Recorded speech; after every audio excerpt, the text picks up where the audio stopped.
Alright, Shalom Israel. I'd like to give all praise, honor, and glory to Yahweh, Ba'ashem Yahushua, Bahashem, Rakar Kodash. Double honors to the apostles of Great Millstone, and salutations to the hopeful elect across the four corners of the earth, sincerely pushing this truth to the best of their ability. Alright, so I'm gonna get into a couple scriptures basically about character. Alright, because as you see right here, as you see right here, this is a character protected by armor. All right, and you can't see what the person looks like under this armor. All right, but in order for armor to be worn, there has to first be character. There has to first be a body. All right, so I'm gonna go to Ephesians chapter 6 verse 1, and I'm gonna start from the top.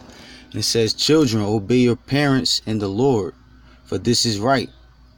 Honor thy father and mother, which is the first commandment with promise, that it may be well with thee, and thou mayest live long on the earth." Verse 4, "And ye fathers, provoke not your children to wrath, but bring them up in nurture and admonition of the Lord." All right, so I want to go into this word nurture. See what it says here. It says, "The whole training and education of children,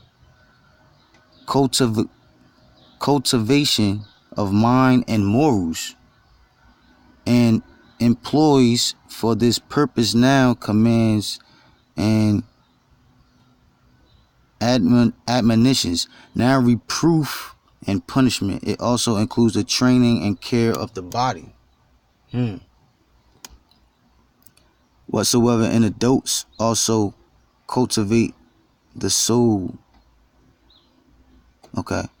By correcting mistakes and curbing passions.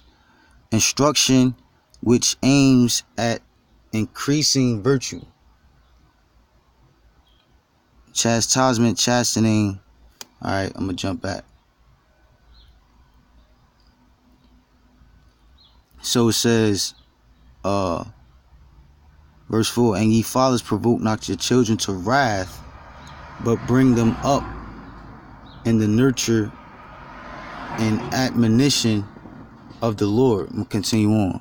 "Servants, be obedient to them that are your masters according to the flesh." Right, so this what I wanted to get. This the point where I wanted to get, because this is spiritual. Yeah, you honor thy father and thy mother. All right, so your days may be prolonged. All right, which is a commandment in the law. All right, if you dishonor your mother or your father, that's a sin. All right, but I'm talking spiritual. It said, verse 5, "Servants, be obedient to them that are your masters," just like children. All right, because this is talking about when you come into this truth and you have men over you that teach you, that guide you through the spirit. All right, it says, "Servants, be obedient to them that are your masters according to the flesh," right? Because Yahweh Shem Yahushua is our master according to the spirit. But the Lord does set men to lead us on earth, all right, in these carnal bodies. It says, "With fear and trembling and singleness of heart as unto Yahushua." So jumping back up to verse 4, it says, "And ye fathers," all right, whatever men, your elders, the apostles, all right. It says, "Provoke not your children to wrath, but bring them up in the nurture and and admonition of the Lord, all right? Because we are supposed to be raised up in His truth through the Spirit and power of Yahweh Shem Shah, allowing the perfect example, which is Yahweh Shah, all right, to give us a start on how to build our character, all right? So it says, provoke not your children to wrath, right? Because it's not about being mad at the so-called white man, all right? It's not about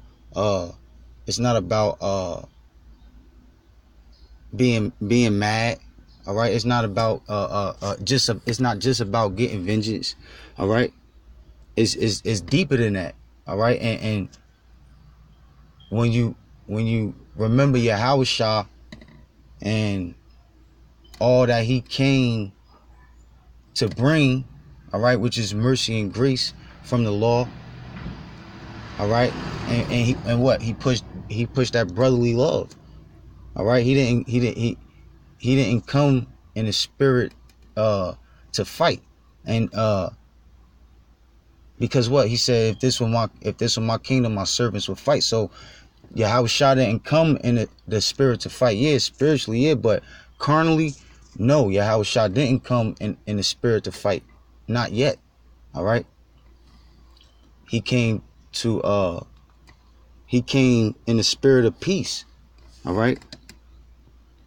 And that's how we supposed to, and that's how the elders in His truth are supposed to bring up the new fruits, bring up those that are under them. All right. It says, but bring them up in nurture. So going back to that word nurture, bring them up. Elders, bring them up. It says whole training and education of children. All right. Because you have to be reborn in this truth. When you first come into this truth, the Lord guide you to someone to teach you. All right. To teach you the correct doctrine. All right. But you have to be reborn in order to receive the truth. In order to receive the proper doctrine and correction, you have to be reborn. Meaning what? You have to let go of what you thought you knew, and filter everything through the Spirit and power of Yahweh Shem Shah through the scriptures. All right.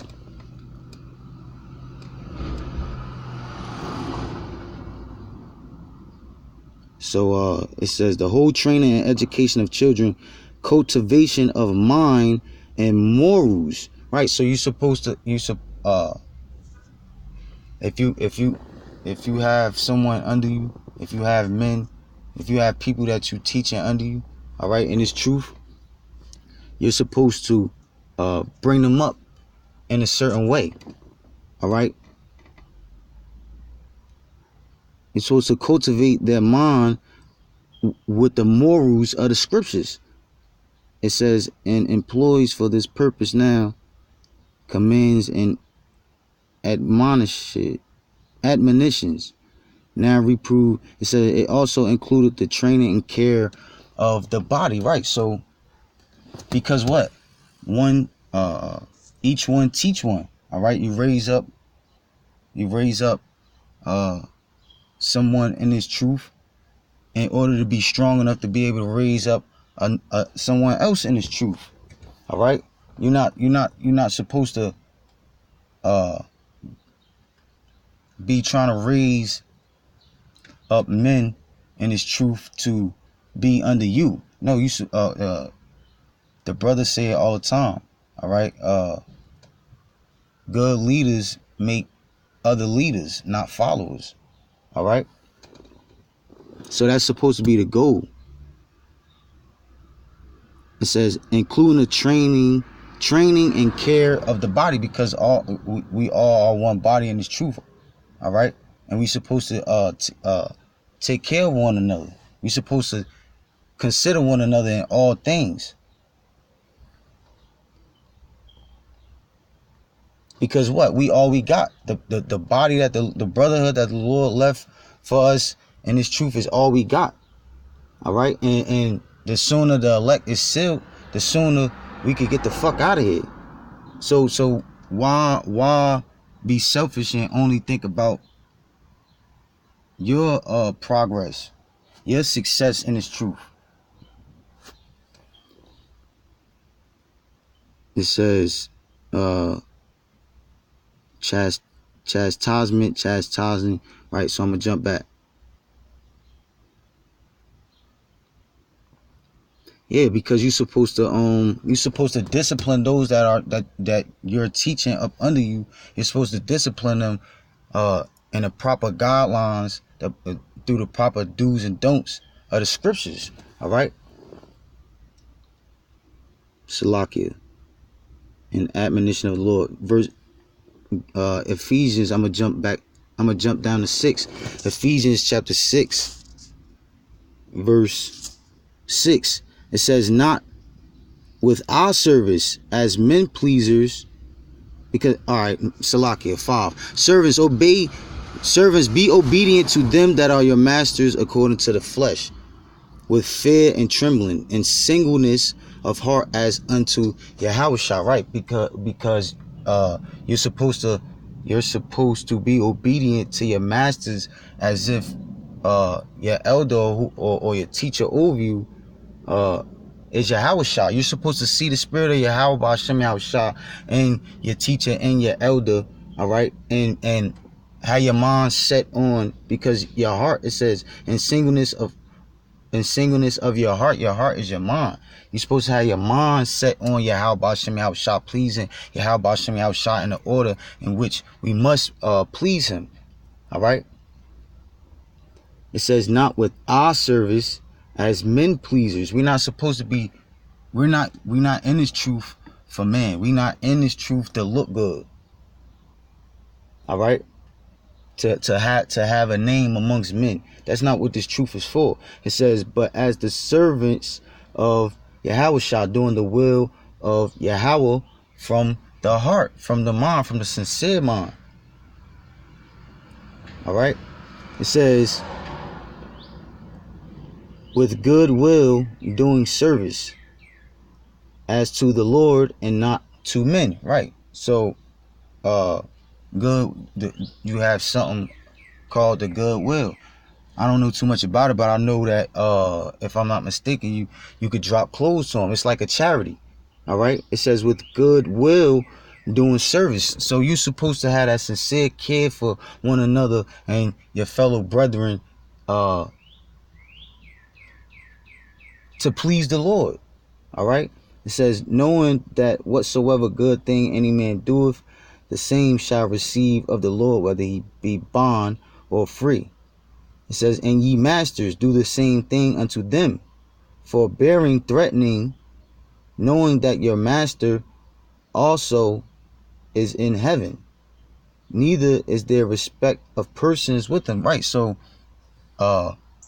students have to be obedient to their masters, and the masters have to watch how they're treating their students.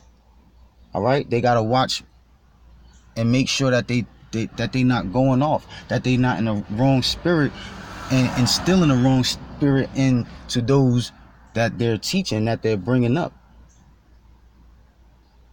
It says forbearing, threatening, right? Because you can't control nobody in this truth. You can't make nobody stay in this truth. You can't make nobody stay in your camp. You can't make nobody do the right thing. All right?